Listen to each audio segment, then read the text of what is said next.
We all do. All right, we're coming. We're back. We're back with mindset. What an awesome first episode. So that was fun, man. Yeah. I really wanted, the reason why I wanted to do this was, and the reason I reached out to you was because I really wanted to take some of these life principles that I'm experiencing right now, this transformation I'm going through, and apply it through the lens of marketing. Right. And this is what you do, this is what I do. So I thought no better place to do it. And it's funny, a lot of the marketing principles, a lot of the stuff about marketing are fueled by these things, and they don't work properly unless you have the fundamentals down in terms of like what's in between your ears. Yeah. And I think that, like, talking about marketing as a mirror, if you have your business running and you don't have your own life in order and things are chaotic and you're not showing up properly in your own life, and then you're out there every day doing your job wearing a mask and pretending that everything's fine, that is going to bleed through in every aspect of your business, certainly so in your marketing. And I think that speaks to what we were talking about in the last segment, about why certain marketing plays work for one business and not the other. The same messaging might work for one and not the other. It's because it's mirroring, and it seems crazy, but man, it's true. You know? Yeah, I agree. Now, the marketing is a mirror. It's true, because in our first episode, we're talking about the scarcity mindset versus the mindset of abundance, right? And that does bleed into the type of content you're creating. You had also mentioned ChatGPT, and I'm sure as we continue to speak, we're going to delve into ChatGPT a little bit more as a tool and how it can help you to service your day, to be better at your day. I've been telling top professionals and sales professionals, keep the bandwidth in your head. You have a very limited amount of time. You might be leading a team. You might have fires you're putting out or trying to cross the finish line on deals. So use ChatGPT to keep that bandwidth. So we're talking about marketing as a mirror and how it reflects kind of internally with you as a business owner. And if you're approaching videos from this perspective of like, all right, here, I'm going to do it. Okay, my name is Michael, and I'm here to talk to you about marketing today. And marketing is really cool, and I know that you can help your business with it. You can tell my tone has changed. I even have to shake it off after that. That's not me. That's not the way I speak. It's not how I help other people in my day-to-day, right? And when I first came on to this type of scenario, I've been doing this for 20 years now. I'm a billion-dollar brand maker. I hate to say that. I've seen it out there. Dude, 10 of my clients do over $500 million a year in business. It's incredible, right? And I don't share that out on the internet, but there is a huge difference between the person who's doing X amount versus crossing the threshold at 500 million plus a year. And if I have multiple clients in multiple industries that do this, there's something that these clients do differently than other people that are out there. And I think it's extremely important to bring your tone into it. So as you came in this morning, you noticed that everyone's kind of shooting videos around the office here. One leader's coming in with presents as we're doing a toy drive. Another leader is over here. They were working on skits. So they were doing kind of a skit that was popular online that works for him. So as opposed to that leader being like, are you interested in health insurance? He's going to find a fun and interesting way that's going to mirror his tone and personality and style and create content for that. The same thing with leader May Rojas, she wanted to do something that was a little more cinematic, told her story. So I think when you're not mirroring your tone and voice and what really drives you in business, it shows immediately. It's like a tell, right? 100%. And then you cross into the threshold of being an actor. And we're not actors.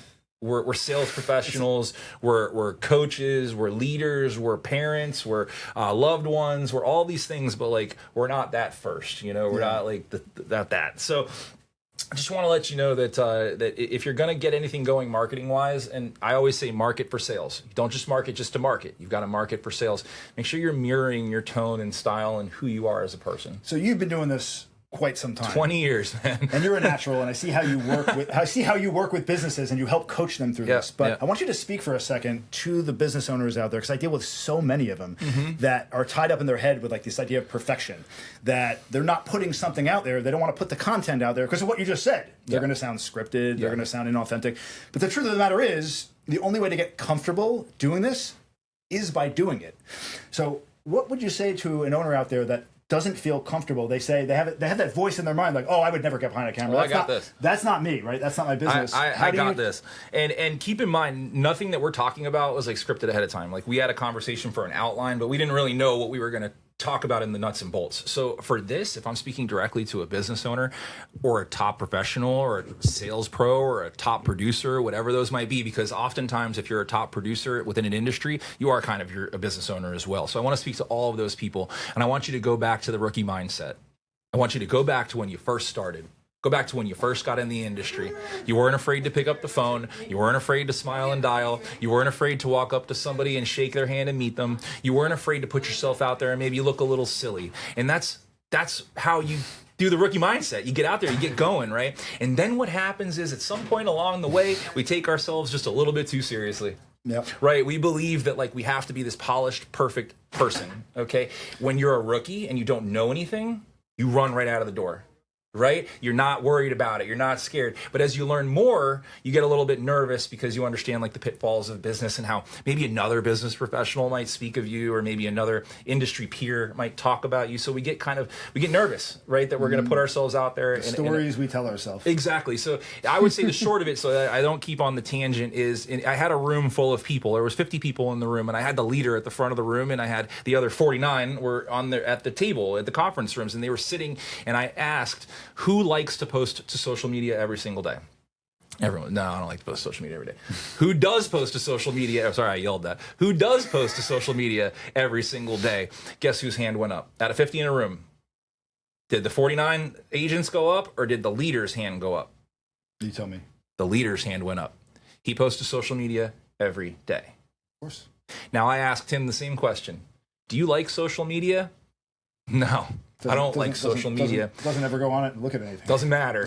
Uses it as a vehicle. Right. Uses it as a vehicle. I schedule my media days. I batch my content. I post consistently. Part of the strategy we talked about. That's it. Yep. So that's who I'm speaking to, is I want you to think about like the rookie mindset that you had when you were young and you just break out of the door and it did not matter. I could walk into a room full of people and speak to them. It was okay. But as you move throughout your career, you get a little bit colder toward that style. I would say bring the fun back. So if you listen to episode 1, it was whatever you do, make sure you're having fun with it.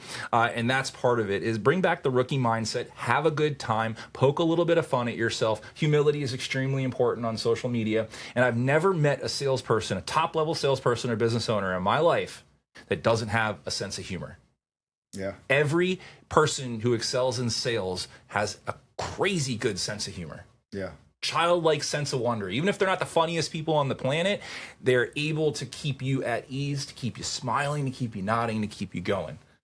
Interesting, right? I think an important component also, something I've been learning, is the idea of vulnerability, right? We're all showing up in our lives and we're all wearing masks to some degree, putting on a performance. And the way to, from my experience, to eliminate those masks is to open up. And I think a lot of people are missing community, a sense of connection. Everybody is so plugged in nowadays with the phones. We feel like we're all connected, right? But we're not. No. There's no human connection. And what I found in the men's work I've done, getting together with groups of guys, like, doesn't matter what level you're at. You can have the most successful people in the world, you know, hundreds of millions of dollars. They still have their shit. They still have problems. They still have stuff going on. And I think when you're able to open up about these things, it really makes you more clear. It makes you stronger. It makes you more human. And that's what resonates with your audience. People don't want perfection because they're not perfect. They want vulnerability. They want to see flaws. And that's why the best content out there are the people that are just authentic. And there's something about that. There's like a hidden magic that draws you in when you see somebody that's truly coming from a place of authenticity, where they're just an open book. Like, I don't know, you know Joe Gondera? No. This is a great guy, does a lot of work with brothers, does a lot of courses, a lot of training with men. The first thing I noticed about him, you as well, is this vulnerability. It's just, I am an open book. What you see is what you get. There are no masks. This is how I show up in my daily life with my family. This is how I show up when I meet somebody for business. And that resonated with me on such a deep level and gave me like the warm and fuzzies. And I just realized that that's how you want to operate in this world. Yeah. Now, irregardless of religion, I want to throw something in the mix. I think every single religion says no perfect people allowed. I don't think there's any religion on the planet where they're like, you got to be perfect to be here. You don't. You literally Perfect come creatures. in with flaw, right? That's the whole It's a point. human So condition. I want you guys to think about that. We're not going to go into to theology and religion and everything else, but I want you to think about it. There's kind of an irony there in that there's power and purpose, and that there's no perfect people allowed. So think about that. There's a parallel, right? Absolutely. Sales and life. Sales and life. So let's keep going. We have another topic here. Let's get into our next topic. So we're doing marketing as a mirror. These all bleed into each other. Let's see, where are we at? Let me ask you a question. So avoidance and inconsistency, overthinking, that perfection, it can kill momentum. So like we were talking about like how perfection can kill your ability to get moving. But let's say you are already moving. How does that stuff affect your momentum? Does it slow you down, speed you up? What does it do? So avoidance, inconsistency, and so the question we have here, because we sorry did guys, prepare. I got stuck in my own head for a second.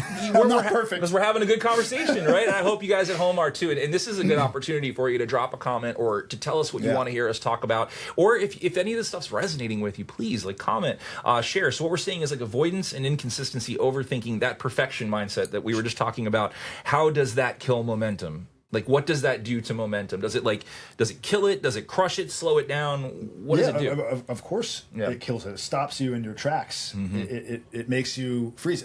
What you need to do is just be decisive and act and move forward. If there's a thing that you know you need to do and you don't want to do it, the longer you ruminate with that, the more it's going to stop you in your tracks. You just do the thing that you're going to do. And for me, it's like I recently started really structuring a calendar system that was like, if it's on my calendar, it will get done. I'm not perfect with it, but that helps a lot. So if you're struggling with organization, that's another thing. I speak to tons of business owners. They're all over the place, Mike. Yeah. Like they don't have it. Like get a system together and document everything on the calendar and get in the habit of when it tells you what to do, you just do it. Then you don't have to think about it. You're cutting out the hard work, right? The thing pops up. It's like you need to make a cold call, whatever it is. You're going to cold call. You're doing cold calling. Nobody likes cold calling. Block it off in your calendar. Get in the habit of doing it. When it pops up, you do the thing. And actually, reminds me of a quote that I heard from Chris Williams. It wasn't Chris Williamson's quote, but he said it from another quote on the Modern Wisdom podcast. And this has become really relevant in my life right now. And the quote is this: "It's the magic you've been looking for is in the work you've been avoiding." And when I heard that quote, I was like, "Yeah, okay, sure." It didn't hit. It just didn't land at that time. I heard the words, but I didn't hear the words. I didn't embody what it was saying. And these last couple of weeks, it just hit me, and I was like, holy shit. Yeah, it's so true. It's so right. Yeah, this isn't rabbit out of a hat magic. This is life-changing magic. Really is. Yeah, that's so cool, man. I think that's awesome. Well, we're rounding the corner on another episode here. Again, if you're watching this in its entirety, we're going to flow into the next one. But we appreciate you watching this. Don't forget, there is a 1. This is number 2. We're going to flow into number 3. We're going to talk about right message, wrong mental state, and a little bit of consistency versus inspiration. So we're happy to have you here. We're going to keep it rolling, and let's go. Love it, man. I feel like we keep ending on a fist bump there, so this is good.